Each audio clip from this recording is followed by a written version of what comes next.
What's up, everybody? Welcome back to the Square the Circle Music channel. It's me, your pal, your host, Aaron Major. That's right. I'm that weird-looking dude over in Western Oregon that likes to ramble on about record collecting and music appreciation. And my old pal, Blue, the Budgie.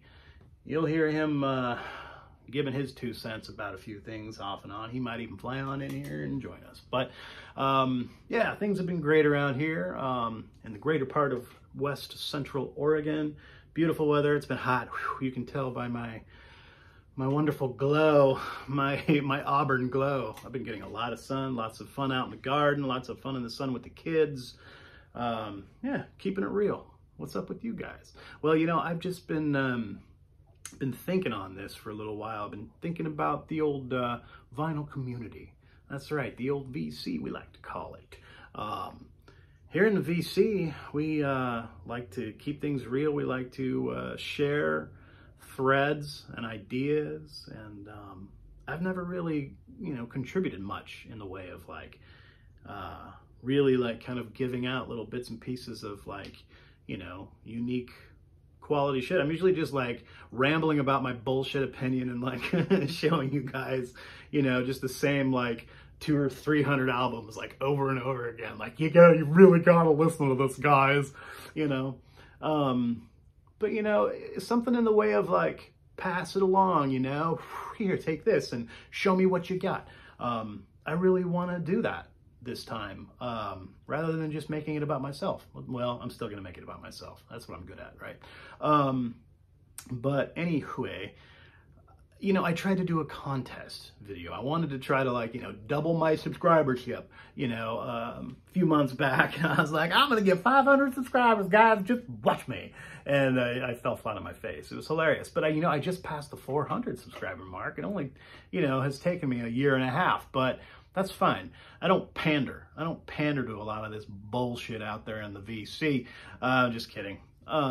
There's some really great, unique stuff that comes across on the YouTubes. So I'm gonna, spitball a little bit out there at you guys, and take the ball and run. I want to see what you got. Show me. So this is going to be a thread. Let's pass it on.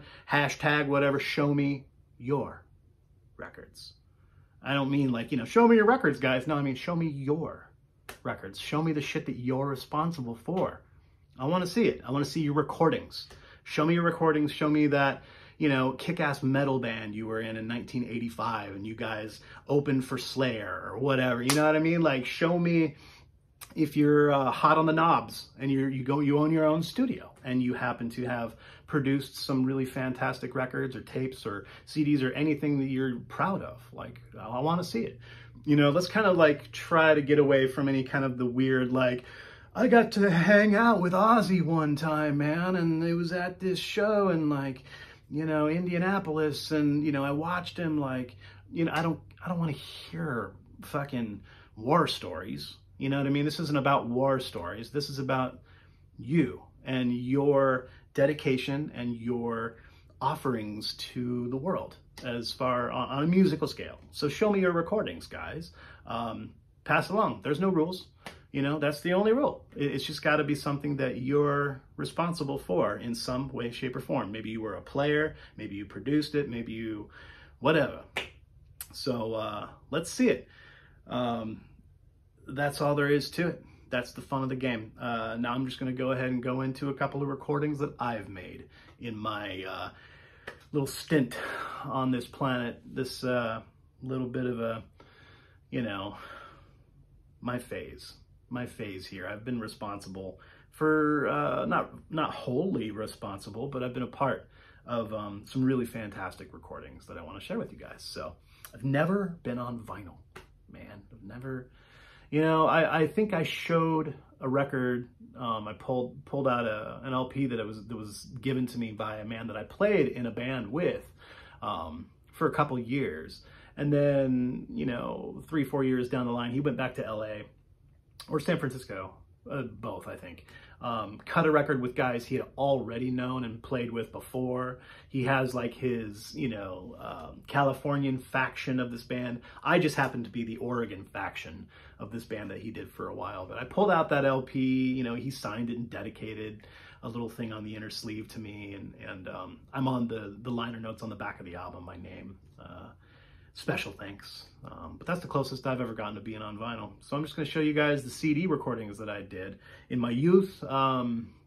I guess starting from right around, like, I did a lot of playing in my early youth, you know, involved in, like, you know, small orchestras, symphonies, you know, for the band and stuff, or I mean, yeah, you know, public school bands and stuff like that, but also a lot of local musical theater. I was playing in pit orchestras for musical theater starting at a very, very young age. So I got a lot of experience right off the bat of really learning how to work with other musicians on a live scale, like in the moment, like playing musical theater, like that's no bullshit, especially when you're fucking 12 or 13-year-old kid and they're like, bring your drum set, you're playing for nonsense, you know, and you have to learn this whole book. Yeah, they're not hard beats, but the cues and just everything. It's taught me how to be a different type of drummer, and it taught me, you know, a real fantastic list of, you know, these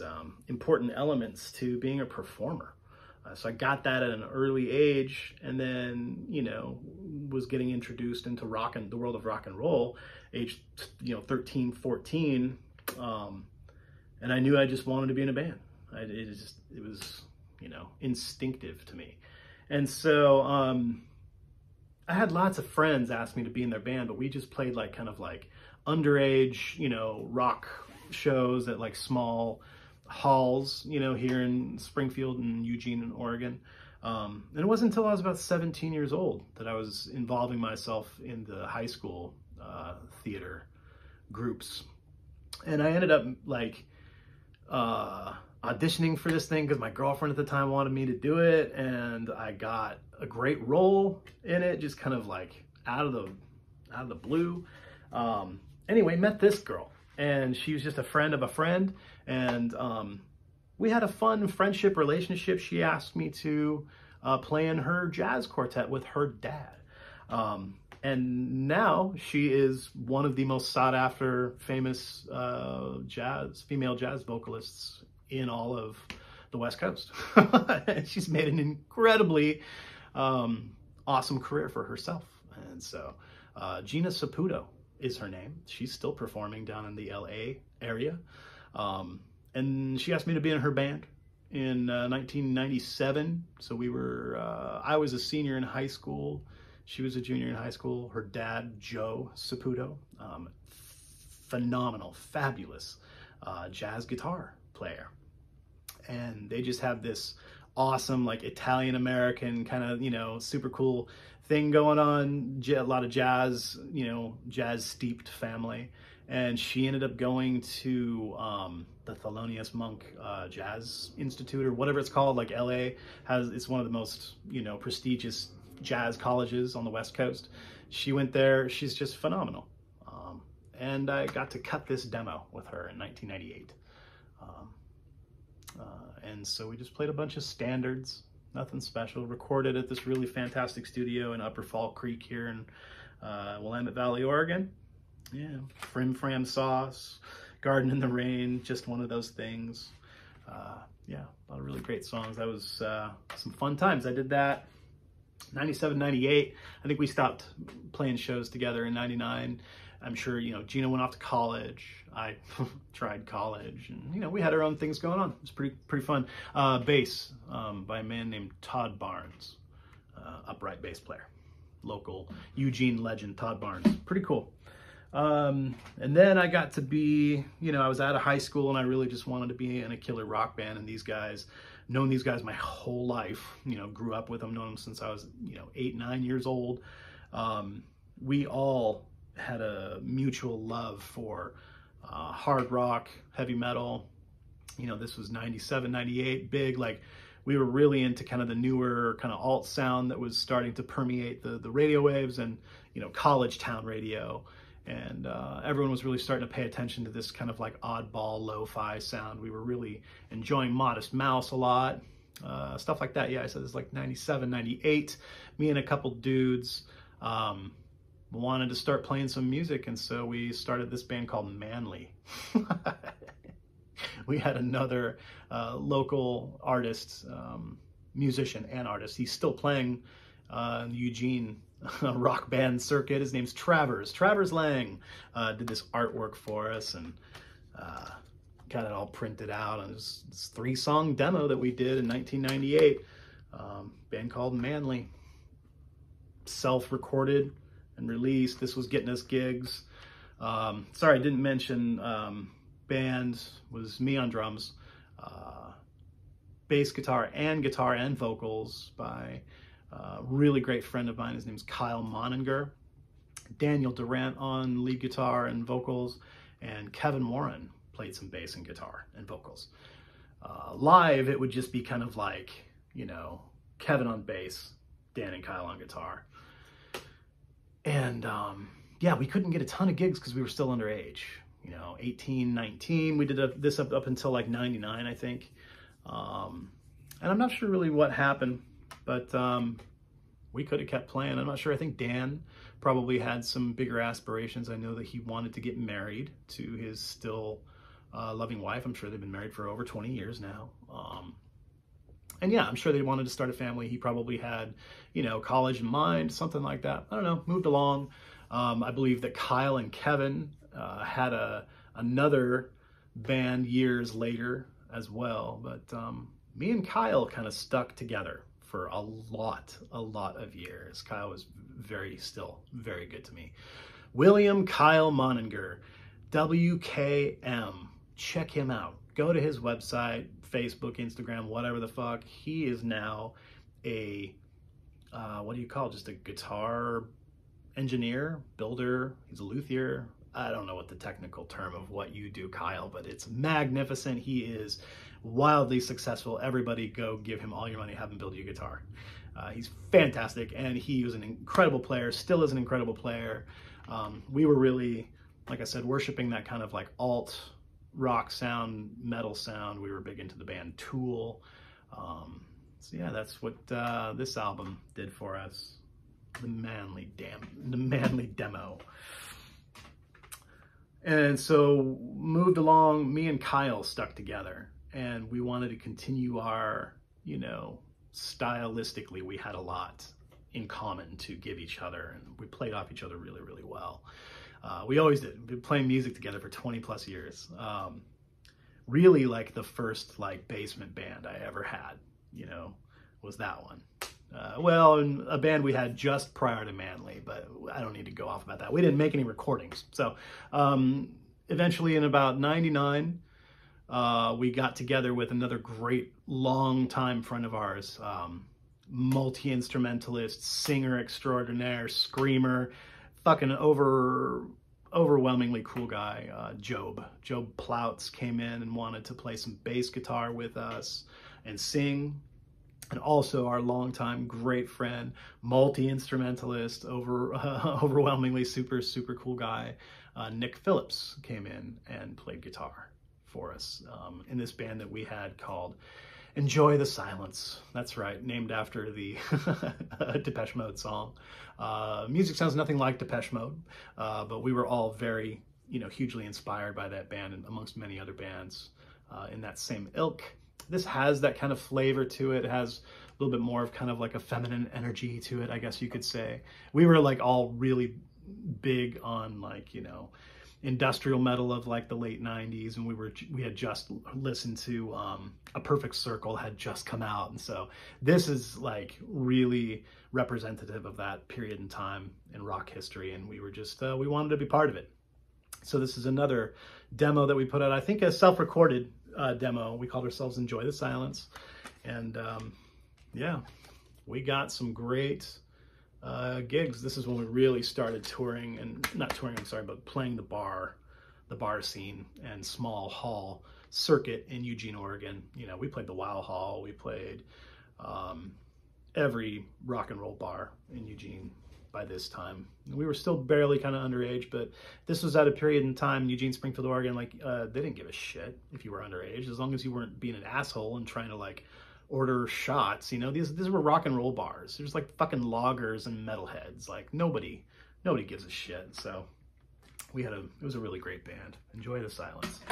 And then that didn't last long, that faction of it, because Nick wanted to go do his own thing. I think he was going to college, and I think he wanted to try different things stylistically, musically speaking. So Nick left, and we just kept doing it 3-piece, me and Kyle and Job.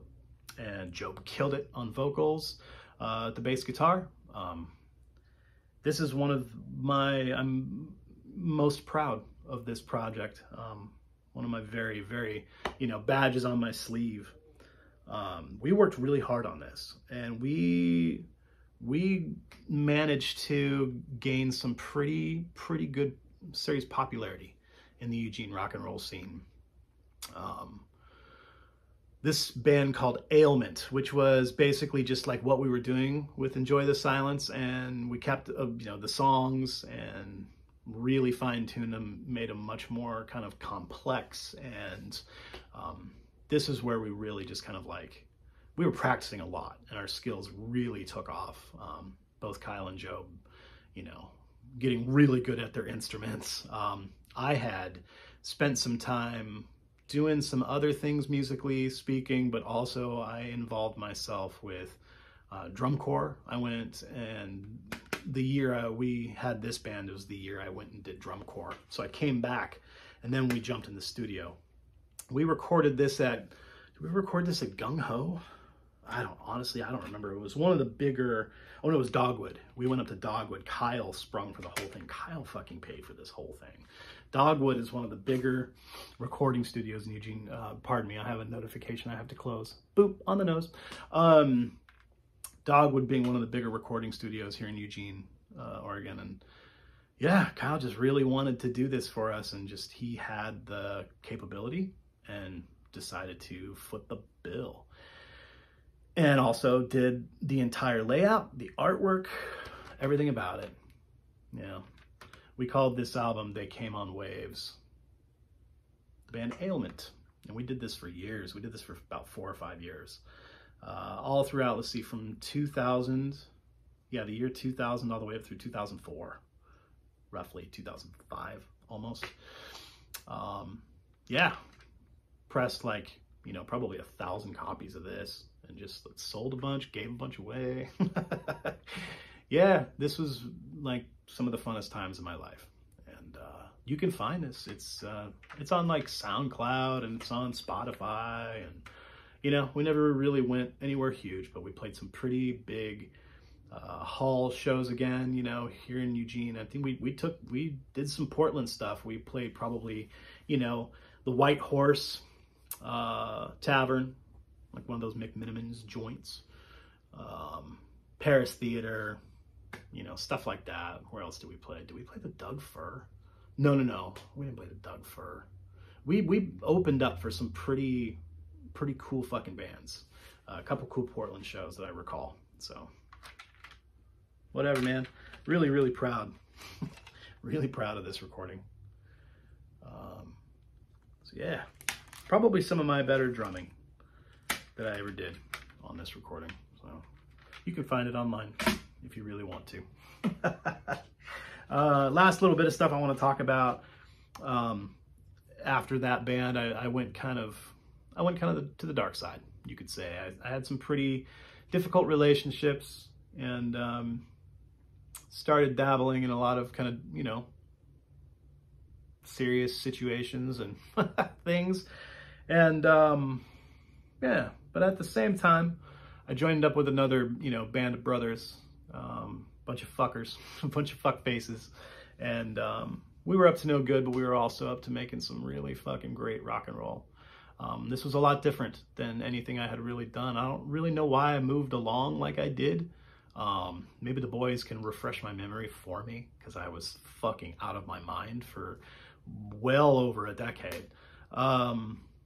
And I don't know why the band fizzled out. It was all due to me. I probably was just kind of like a passive-aggressive shithead about stuff, and I walked away from something that we had that was really fantastic. If I never apologized fully or appropriately for it, guys, Job and Kyle, I'm sorry for walking out on you.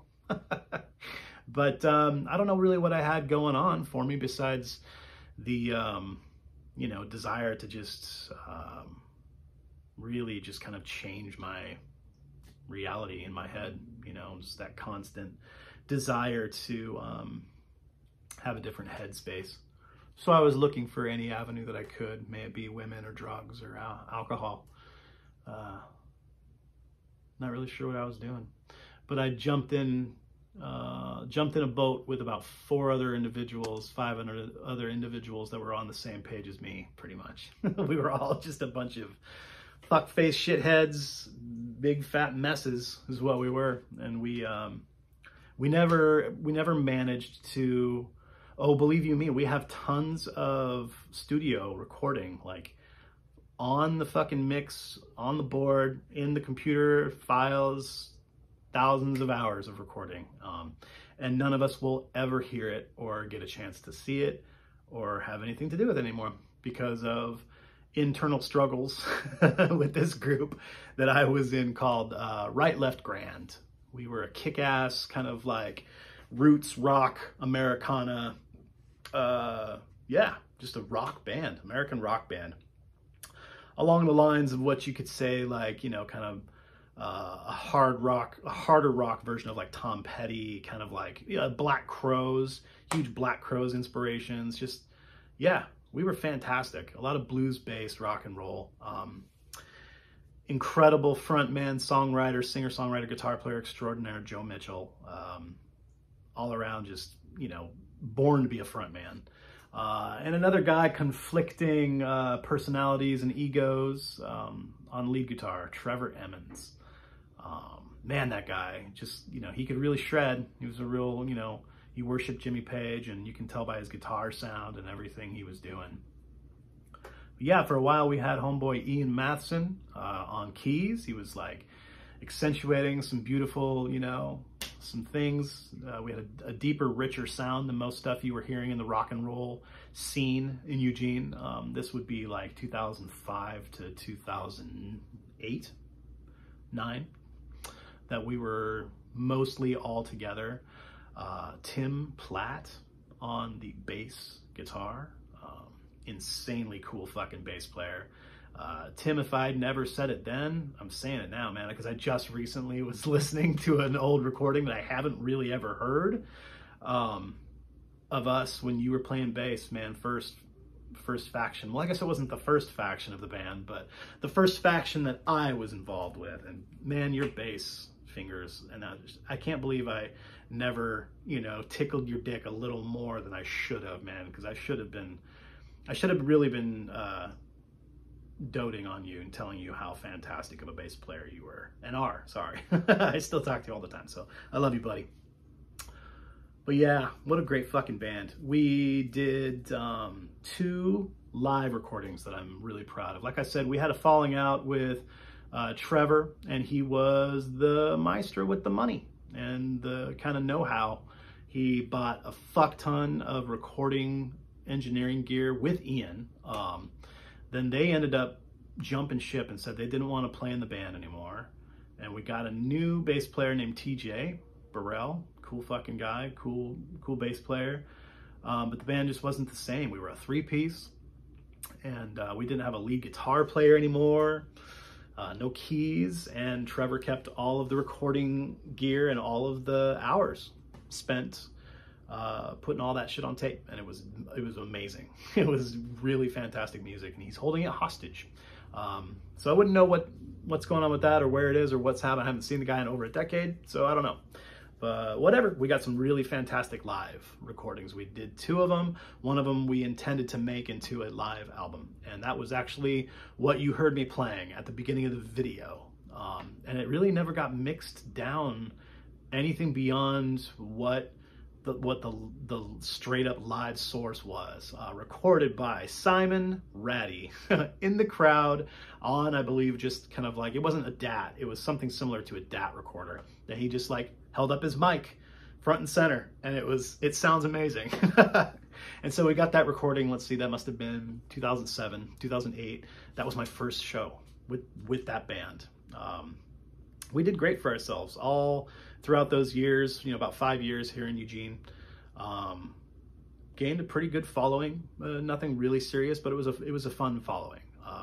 We would go out and we would play shows out in the middle of the woods with a generator. You know, we built a stage, and we would take the stage out and just like, we had like a pseudo festival one year where there was like well over 100 heads out there just like camping in the woods. It was fucking extraordinary. It was so much fun. But yeah, that live recording that I played just as the video was opening up, that was the first show I ever played with them, live recording, like I said, by Simon Ratty, from Lucky's Club Cigar, Eugene, Oregon. And then also this fabulous live recording of a show we played a couple years later, once we had, everyone had jumped ship, quit the band, and we were a three-piece. We played the Ash Street Saloon, downtown Portland, and got this fantastic live recording actually by Tim, Tim Platt, who was once the bass player in this band. And he just came to show up for the show and got the recording for us.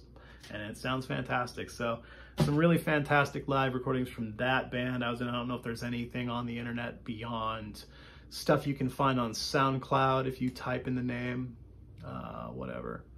Those are my recordings, guys. That's my claim to fame. That was my try, guys. I tried. That's what I wanted to do. That's what I wanted to do for many, many years in my youth. I had tried. I didn't really ever really try, but I applied to get into the Music Institute of Technology in LA, right, MIT, and it being like a private institute, you know, the fees and you know, tuitions and whatever to get into that fucking shit. I'm not a rich kid. My folks didn't have money. They're like, you're crazy. Shit's gonna cost us like 200 grand. Fuck off.